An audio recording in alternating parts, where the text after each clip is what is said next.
17 বছর পর নির্বাচনী এলাকায় অর্ধশতাধিক স্পিডবোট নিয়ে গ্রামে গ্রামে ঘুরে লোকজনের সাথে কুশল বিনিময় করেন সাবেক স্বরাষ্ট্র প্রতিমন্ত্রী লুৎফুজ্জামান বাবর।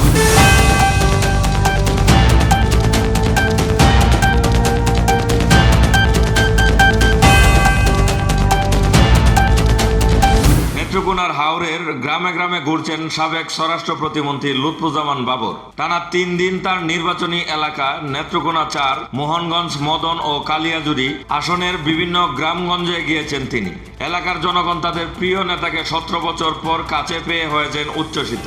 এর মধ্যে শুক্রবার সকাল থেকে মোহনগঞ্জ, শনিবার হাওরদ্বীপ উপজেলা হিসেবে খ্যাত কালিয়াজুড়িতে অবস্থান করেন। সেখানে স্পিডবোটের সাহায্যে উপজেলার বিভিন্ন গ্রামে গ্রামে গিয়ে লোকজনের খোঁজখবর নেন তিনি। রবিবার সন্ধ্যা পর্যন্ত তার নিজ উপজেলার মদনের বিভিন্ন গ্রামে ঘুরে লোকজনের সাথে কুশল বিনিময় করেন তিনি।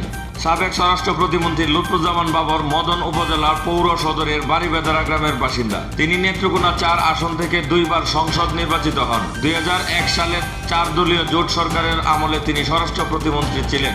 রবিবার তার সঙ্গে মদন উপজেলা বিএনপি সভাপতি চান্দগাঁও ইউনিয়নের চেয়ারম্যান নুরুল আলম তালুকদার, সাবেক উপজেলা চেয়ারম্যান ও সাধারণ সম্পাদক রফিকুল ইসলাম আকন্দ, পৌর বিএনপির সভাপতি কামরুজ্জামান চন্দন, সাধারণ সম্পাদক আব্দুল কাদির, উপজেলা যুবদলের সভাপতি রুবেল, সাধারণ সম্পাদক হুমায়ুন কবির, পৌর যুবদলের সভাপতি শফিকুল ইসলাম, উপজেলা স্বেচ্ছাসেবক দলের আহ্বায়ক আজহারুল ইসলাম জুয়েল, উপজেলা স্বেচ্ছাসেবক দলের সিনিয়র যুগ্ম আহ্বায়ক শেখ রিপন ও অঙ্গ সহযোগী সংগঠনের অন্যান্য নেতাকর্মীরা উপস্থিত ছিলেন।